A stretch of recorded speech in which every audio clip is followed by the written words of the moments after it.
Do you ever second guess yourself? Yeah, all the time, right? It could be anything from, do these shoes go with this outfit, to should I have worn heels on a travel day, to wondering where to invest next and which deal is the right deal. All of which are important questions, by the way. Think about what it might look like when you get invited to an apartment syndication deal right after turning another one down, and then turning another one down, or potential deal arises and then another. It can be overwhelming, confusing, and sometimes even scary. So what goes through our minds for starter, winning deals, closing them, operating them, and achieving them, right? Sometimes on top of that, even exceeding our overall projections. We'll fully admit there are times when we wonder, did we just really make a mistake on this? Yes, was it not a good idea to just turn down that deal? I mean, right? Yeah, come on. We're in the business of making people a lot of money, aren't we? Yes, absolutely. So what are we doing? So guess what, guys? In today's episode, we're gonna go over and share with you how in the last 3 months, we the Kitty sisters turned down $250 million in real estate. Yup, you heard it right. Just $250 million. Ho hum, nothing special there. And it was one of the best things we've ever done. So we're gonna go over and share with you why you guys, the other investors, should be doing the same thing. Let's get into it.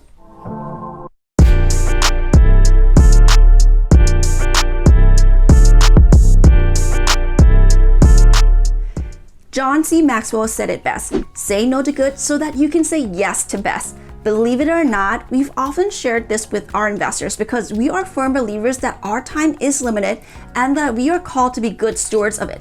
Another wise word from Kevin Machado. Remember, seemingly good things will appear good at first, right? But they will eventually lead to feelings of exhaustion, frustration, hurt, disappointment, discouragement, and depletion. Why? Because it can cause major distractions from your goal. So what does your goal really look like? You really have to zoom out and focus on the big picture.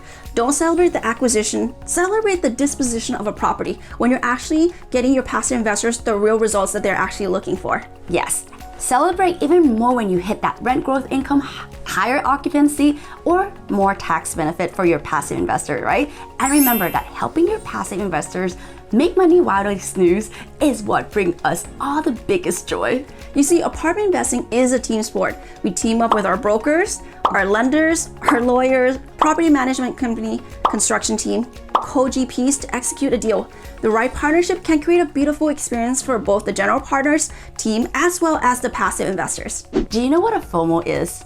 The fear of missing out. Well, we know it well, but we have decided to replace it with JOMO, the joy of missing out. We know, you're probably thinking at this point that we're crazy, but definitely hear us out. The truth is, over the last 3 months alone, we have resisted many FOMO temptations and even turned down over $250 million in partnership.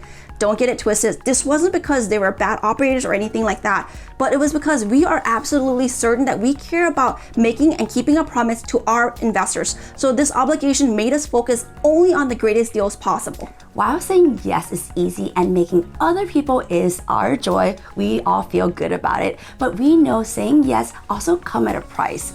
Saying no is definitely uncomfortable at times, yet it's a necessary part of maintaining priorities and making meaningful progress towards our goals.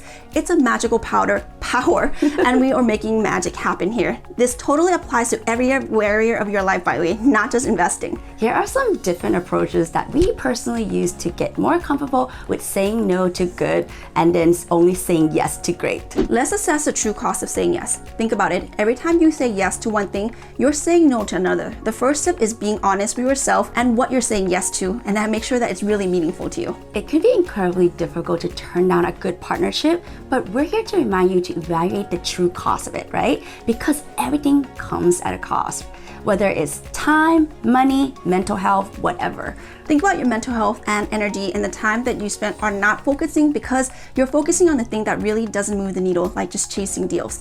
That doesn't really make sense to us, right? And that definitely doesn't help your quality of life, and we hope you understand that it wouldn't help yours either. The true cost of saying yes is total time, energy it takes away from other investment opportunities. Even though we started out in C-class assets, we realized early on the true cost of saying yes. The best way to ensure our investors' investment success, in our humble opinion, is to buy newer asset classes like Class A and Class B. Why, you ask? We want to make sure that we leave behind the rough neighborhoods, the deferred maintenance, rental collection delays, and affordability issues far behind in the rearview mirrors. Next, let's talk about setting your internal investment criteria ahead of time. Part of what makes saying no so difficult for us is we too get FOMO feelings sometimes, right? So often we are surrounded by successful peers and sometimes not having investment opportunities back to back or every single month make us question ourselves and our decision making. Sometimes that's like an existential crisis. Everybody talks about imposter syndrome these days, and I guess this is the type of imposter syndrome, and we often wonder, are we not eager enough to hit our goals? Are we dropping the ball? Are we not doing what we're supposed to do? Are we taking life too lightly? Yeah, but at the end of the day, we have to operate not from a place of emotion, but from a place of logic. We know that sound way less fun, but as lead general partners, we have responsibility to pre-vet and hand select investment opportunities that we deem most conservative and most profitable for our passive investors. You too can overcome this by establishing your internal investment criteria for your investment opportunities way ahead of time. While other people might say, hey, that they make profit when they buy a property, at the right price. We, the Kitty Sister, believe that you make the profit when you operate the property best. Mic drop. Seriously though, we are laser focused on our buying criteria. Buying apartment complexes at least 65 units and above in friendly landlord and business environment, above average population growth, above average job growth, above average affordability, above average cap rate. Don't be average here, guys.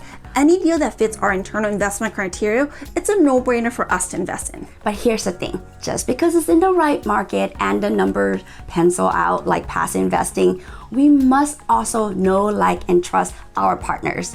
If we don't, then there's no point in the partnership. Last but not least, you gotta rely on data, not emotions. We know you're a responsible and ethical general partner, so you should always put your investors' best interests before your own. Always, always. Getting to a bad deal because you want to get in the bag is 100% unacceptable and really borderline malfeasance. No matter what, you can't risk other people's money for your own advancement, period. We will never partner with people who are solely in the business to chase deals and who put their personal gains before their investors. And we've already talked to you in previous episodes about what happened to these people and what a dump of an asset it turns out to be when you invest with stuff like this. In order to make sure that you are as informed as possible, make sure to pull industry data so you get more confidence to execute at a higher level. And don't just pull the data and just leave it aside. Really deep dive into the analytical reports of the market and the submarket. And this means that you're going to pull comprehensive reporting containing everything that you'll need to know about the property and even the surrounding area, including but not limited to comparable market information, their construction pipeline scenario, forecasts, etc. For us, Nancy and I, we spend thousands of dollars on a monthly basis obtaining this type of data. Data definitely removes all the emotions and truly adds clarity to any investment scenarios. That's right. Once you have the data in front of you, analyze the commercial real estate market, the sub-market, performance, forecast rents, and rent growth, then leverage data to make a well-informed decision. This is true for both active and passive investors. Here's a really important note, or maybe even call it a ninja tip. Passive investors, make sure you ask your general partners the data, ask them for the data source, get the references from them for that. For us, we use a combination of CoStar, Yardi, Metrics, and ADS, which we consider a secondary data source.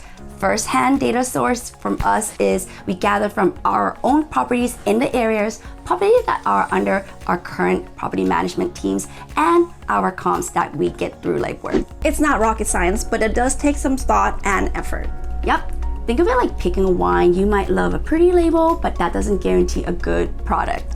Here's another important point. Be sure you're comfortable with their underwriting assumptions. We, the Kitty Sisters, are always glass kind of half full kind of gals, but when it comes to multifamily apartment investing, we scrutinize every last detail, come up with all the best possible scenario, of course, but more importantly than that, we really think through all the worst case scenarios. Once we do that, then we run financial sensitivity or stress tests to vet our mathematical assumptions. Based on the data, we can see if a deal sponsor or general partner is taking too much liberty with underwriting assumptions, aka the rent growth projections being too aggressive.